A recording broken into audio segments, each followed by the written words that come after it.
The year is 1945, and the Third Reich is crumbling. After more than a decade of ruthless expansion, brutal conquest, and unrelenting terror, Nazi Germany is now on the brink of total defeat. As Soviet forces encircle Berlin from the east and American and British forces close in from the west, the Nazi war machine is in disarray. But amid the inevitable collapse of his empire, Adolf Hitler still clings to power, celebrating his 56th birthday on April 20, 1945, with high-ranking Nazi officials in his underground bunker. It is a scene of surreal contrast. The once mighty empire, which once stretched across Europe, is now a fragile house of cards. The Allies are on the verge of victory, and yet, in Hitler's mind, there is still a glimmer of hope. He is isolated, paranoid, and unwilling to face the reality of his defeat. In the depths of the fort bunker, the situation is dire. Berlin is under constant bombardment, and the city has been reduced to rubble. Hitler, however, remains oblivious to the severity of the situation. His birthday celebration is a bizarre affair, with speeches of defiance and a refusal to acknowledge the inevitable. Himmler, one of Hitler's most loyal and trusted lieutenants, is among the few who attend the festivities. Yet, even he knows that time is running out. The Nazi leadership is trapped in a tightening noose. Hitler, Himmler, and the other high-ranking officers have only one choice: whether to surrender, flee, or face the consequences of their actions. For Heinrich Himmler, the head of the SS and one of the most feared men in Nazi Germany, the prospect of surrender is unthinkable. He is not the type to quietly accept defeat or face the consequences of his war crimes.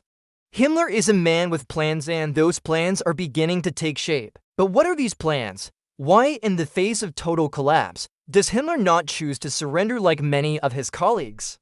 The answer lies in his belief that there is still a chance for him to carve out a future in the post-war world. Himmler sees himself as a man of influence, someone who might broker a peace deal, someone who might escape the wrath of the Allies. In his mind, the collapse of Nazi Germany does not mean the end for him, it merely signals the beginning of a new chapter. But his plans for escape will not unfold as he envisions. The streets of Berlin are chaos, the German military is retreating in disarray, and civilian life is being destroyed as the Allies storm the city. But Himmler, along with several other top Nazi officials, remains focused on survival. To Himmler, the war is not over, it is simply taking a new form. And as Soviet forces draw ever closer, he begins to formulate a plan for his escape. Yet Himmler is not the only one with plans. As he hatches his escape route, others within the Nazi regime are doing the same. Some of Hitler's closest allies, fearing the wrath of the Allies, are quietly slipping away from Berlin. But while others may escape to foreign lands, Himmler's fate will be far more complex. His every move is being watched, and time is running out. But what of the ultimate question? Can anyone truly escape the consequences of such horrific crimes? Can Himmler, one of the men most responsible for the atrocities of the Holocaust, really hope to evade the justice of the Allies? As the Third Reich crumbles and Soviet troops close in, Himmler's choices will soon become clear. The collapse of the Third Reich is not just the end of a regime, it is the end of an era. And for Heinrich Himmler, it marks the beginning of a desperate, futile attempt to escape a fate he cannot outrun. As the Allies close in and the end of the war becomes a grim certainty, Heinrich Himmler, one of Nazi Germany's highest-ranking officials, embarks on a daring and unexpected attempt to save himself from the impending destruction. At a time when his comrades are either preparing for their final stand or making their escape, Himmler adopts a strategy that would have been unthinkable to the outside world. He secretly attempts to negotiate with the Allies. Himmler, whose name is synonymous with the brutal enforcement of Nazi policies and the atrocities of the Holocaust, now seeks to cast aside his role as a top Nazi leader in favor of survival. But this is not just about saving his own skin. This is a man who believes he can play a larger part in the post-war reconstruction of Germany. Himmler harbors the delusional hope that he might somehow maintain some semblance of power in the New World Order. He dreams of negotiating a future for himself, potentially securing a place in a new, post-Nazi Germany, perhaps even negotiating some kind of peace with the Allies. What exactly does Himmler offer the Allies in these secret negotiations? His approach is one of pragmatism. He promises to help the Allies dismantle the Nazi regime, to surrender key information that could expedite the downfall of remaining Nazi forces, and to reveal the locations of war criminals who are still in hiding. Himmler believes that by offering this, he might convince the British and Americans to spare him. After all, he reasons, who else has the kind of inside knowledge about the workings of the Nazi regime than him? Who else could provide the Allies with a direct line to the remnants of the Third Reich? The messages he sends are filled with urgency. In the last weeks of the war, Himmler reaches out to the British and American forces in a last-ditch effort to broker peace. He is not seeking surrender on behalf of the entire Nazi regime, but is instead trying to secure his personal safety. He hopes to make himself useful to the Allies, offering intelligence and promising to help ensure that any remnants of the Nazi state are completely eradicated. But Himmler miscalculates. The Allied forces, led by Eisenhower and other military leaders, have no interest in negotiating with one of the men responsible for the horrors of the Holocaust. They see Himmler as a war criminal, not someone to be trusted in any capacity. Furthermore, the Allies are already certain of their victory, and their primary goal is the complete destruction of the Nazi apparatus, not negotiating with its most notorious representatives. Himmler's offers are ignored. The British and Americans, having already secured substantial victories on the battlefield, are focused on ensuring the unconditional surrender of all German forces. Himmler, however, cannot let go of his illusion that there is still a way out. He persists in his desperate attempts to secure some form of mercy, but with each passing day, the window for his escape closes. Meanwhile, in Berlin, Hitler is growing increasingly erratic. He is still in denial about the imminent collapse of his regime and refuses to entertain any discussions of surrender. To Himmler, who has now cut all ties with the Führer, the idea of surrender becomes increasingly viable, though it is not the unconditional surrender Hitler demands, but a strategic one, a self-serving retreat that could save his life. But the Allies are not interested in negotiating with the man responsible for the death of millions. Himmler's messages fall on deaf ears. By the time the British and Americans read his communications, they have already turned their attention to the more pressing matter of the unconditional surrender of Nazi forces. Himmler's actions, which he believed might save him, instead seal his fate both in the eyes of the Allies and in the eyes of his fellow Nazis. Heinrich Himmler's attempt to negotiate peace behind Hitler's back has failed. His desperation is palpable, and his plans for self-preservation have crumbled. The man who once wielded immense power as the head of the SS, the man responsible for implementing the most horrific policies of the Nazi regime, is now a man on the run, a man whose only hope of survival is to continue hiding and avoiding capture. Himmler's secret negotiations represent a bizarre twist in the final days of the Third Reich. They reveal his belief that he could somehow avoid the full weight of justice. It is a tragic testament to his delusion and an indication of how deeply he underestimated the resolve of the Allies to see the war through to its bitter end. His attempts to negotiate peace failed not just because the Allies were unwilling to listen, but also because Himmler underestimated the overwhelming desire for retribution. The world would not forgive the atrocities he had committed, and no amount of bargaining could erase the crimes of his past. In the final days of the war, Heinrich Himmler's clandestine peace negotiations would not remain a secret for long. As the Allied forces closed in on Berlin, the fate of the Nazi regime seemed increasingly clear. Yet within the decaying remnants of Hitler's inner circle, Himmler was still trying to maneuver his way out of a situation that was slipping rapidly beyond his control. As the war turned against Germany, Himmler's once unshakable loyalty to Adolf Hitler began to unravel. His secret negotiations with the Allies, conducted without Hitler's knowledge, would soon become a fatal betrayal. The shockwaves from Himmler's actions would reverberate across Nazi Germany's already crumbling leadership. Himmler had underestimated one critical factor: Adolf Hitler's paranoia and refusal to accept defeat. Hitler, ever the dictator, was unwilling to entertain any notion of surrender, even in the face of total collapse. As Soviet troops approached Berlin, his mental state deteriorated further. In the depths of the Fuhrer bunker, surrounded by the ruins of his empire, Hitler remained defiant, his grip on reality weakening with each passing day. But Himmler's negotiations behind his back were not merely acts of pragmatism, they were, in Hitler's eyes, acts of treachery. By the time Hitler became aware of Himmler's secret negotiations with the Allies, his anger knew no bounds. Himmler, one of the closest and most loyal of Hitler's inner circle, had crossed an unforgivable line. To Hitler, loyalty was paramount, and any attempt to reach out to the Allies, particularly without his approval, was viewed as an outright betrayal. It was in this moment of madness that Himmler's fate was sealed. On the 28th of April, 1945, just 2 days before Adolf Hitler would take his own life, the Fuhrer issued an order for Himmler's execution. The betrayal was not only political, but personal. For Hitler, Himmler was a symbol of the Nazi regime's ideology, someone who had helped shape and enforce the horrific policies that led to the deaths of millions.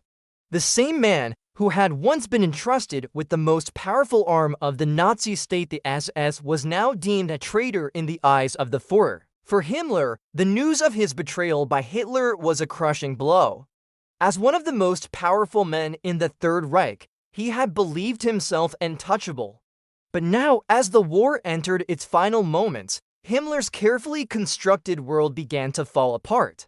He had once been a master of manipulation and deception, orchestrating mass terror across Europe through the Gestapo and the SS, but in the face of certain defeat, those same skills would prove useless. As the Fuhrer bunker descended into chaos, with Soviet forces closing in on Berlin and the Allies advancing from the west, Himmler's power evaporated.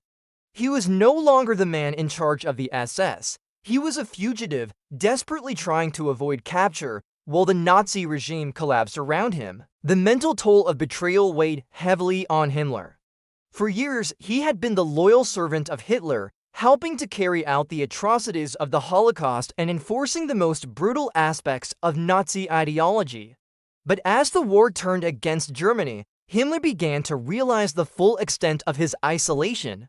His failure to maintain Hitler's trust and his desperate attempts to secure a way out only served to highlight his own weakness. He was no longer the architect of terror, he was now just another man running from justice. Meanwhile, in Berlin, the ultimate tragedy of Hitler's reign unfolded.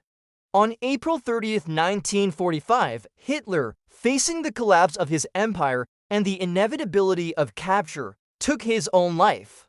With the Fuhrer dead, the Third Reich was effectively finished. But for Himmler, the moment of Hitler's death did not bring relief, it only deepened his isolation. Without the protection of the Fuhrer, Himmler's fate was sealed. His relationship with Hitler, which had once been the cornerstone of his power, had been destroyed by betrayal. Himmler's final days were marked not only by the physical collapse of the Nazi regime, but by the emotional and psychological disintegration of the man who had once stood at its helm. His frantic attempts to negotiate peace, his failure to remain loyal to his leader, and his ultimate rejection by the man he had served so loyally all added to the tragic nature of his downfall. As the war came to an end, Himmler's relationship with Hitler, once one of mutual trust, had been irreparably fractured. The betrayal was not just a personal blow, it was symbolic of the disintegration of the Nazi regime itself. As the remnants of Nazi leadership scattered across Europe, each man faced the consequences of their actions. For Heinrich Himmler, the betrayal was the final nail in the coffin. The man who had helped create the Third Reich was now its greatest failure. The collapse of the Third Reich left Heinrich Himmler with few options. His once mighty position as the head of the SS, the feared and loathed organization responsible for some of the most heinous war crimes in history, had evaporated with the crumbling of the Nazi state. With Hitler dead and the war essentially over, Himmler was a man on the run, a man facing not just the certainty of Allied capture, but the unrelenting desire for justice from the millions of victims of his policies. But Himmler's fate would not be an easy one. On May 22, 1945, Himmler, attempting to evade capture, was arrested by British forces in the town of Lüneburg in northern Germany. It was a surreal moment. The man, who had once been one of the most powerful figures in Nazi Germany, now a disheveled prisoner, surrounded by the very forces he had once fought to destroy. Himmler was taken into custody, and the hope for his ultimate prosecution and punishment seemed certain. However, Himmler's final moments would remain shrouded in mystery, as what should have been a straightforward trial for one of the most notorious war criminals of the 20th century ended in his sudden and unexplained death. On May 23, 1945, just one day after his capture, Himmler died in a British detention center under suspicious circumstances. The official report stated that he had taken his own life by ingesting cyanide, a poison that he had hidden in a secret capsule. But this account has long been the subject of debate and skepticism. Was it truly suicide, or was there something more to his death? The mystery surrounding Himmler's demise has fueled numerous conspiracy theories over the years. Some suggest that Himmler, unable to face the consequences of his actions, chose to end his life on his own terms. Others claim that he may have been silenced by the British or other powers who did not want him to reveal any further secrets about the Nazi regime. There were rumors that Himmler was about to be interrogated by the Allies, and that his death was a convenient way to prevent him from spilling information that could have compromised others. Others even speculate that Himmler was executed by British intelligence to prevent the possibility of him becoming a symbol of post-war Nazi propaganda. Despite the various theories, the truth of what happened to Himmler in his final moments remains elusive. The official narrative of suicide by cyanide remains the most widely accepted explanation, but questions linger. Why, for instance, was Himmler allowed to keep a cyanide pill on his person while in British custody? How could a man under constant surveillance manage to end his life so quickly after being captured? The circumstances surrounding his death have led some to believe that there may have been an element of cover-up, or perhaps even a deliberate act to silence Himmler before he could be brought to justice. The uncertainty surrounding Himmler's death only adds to the tragic complexity of his life. Throughout the war, he had been a key architect of the Holocaust, overseeing the extermination of millions of Jews, Roma, and others deemed undesirable by the Nazi regime. He had been responsible for some of the most horrifying acts in human history. And yet, in the final days of his life, it was not the justice of the Allied courts that claimed him, but the mysterious and sudden end that left many unanswered questions. For those who had survived the horrors of the concentration camps, Himmler's death, whether by his own hand or at the hands of another, was an unsatisfactory end to a man who had been directly responsible for so much suffering. His escape from justice, even if only for a short time, symbolized the extent to which some of the most notorious Nazis were able to evade the reckoning that they had long deserved. In the years following his death, Himmler's name would remain synonymous with the terror of the SS and the genocide committed during the Holocaust. His legacy, in many ways, represents the darkest elements of Nazi ideology, a man who believed in the superiority of the Aryan race and who saw the deaths of millions as a necessary means to achieve his twisted vision of the future. But what is perhaps most haunting about Himmler's final days is the ambiguity that surrounds them. His mysterious death means that there will never be full closure for the millions who suffered under his regime. His life, filled with horror, ended in a way that denied him the public trial and reckoning he so richly deserved. The answers we seek about the true nature of his death, about his final moments, and about the full extent of his post-war negotiations remain locked away, obscured by time and uncertainty. For Heinrich Himmler, the architect of the Holocaust, the end was as elusive and cryptic as the horrors he helped create. In the end, whether he died by his own hand or through another's, the mystery surrounding his death only deepens the tragedy of his life, a life that left a permanent stain on history. Himmler's story, like so many others from that dark period in history, reminds us that the consequences of our actions may linger long after our deaths. But for those who were impacted by his atrocities, the question remains, will there ever be true justice for those who suffered? His death, much like his life, stands as a somber reminder that some of history's darkest figures may escape the full consequences of their actions, leaving only questions in their wake.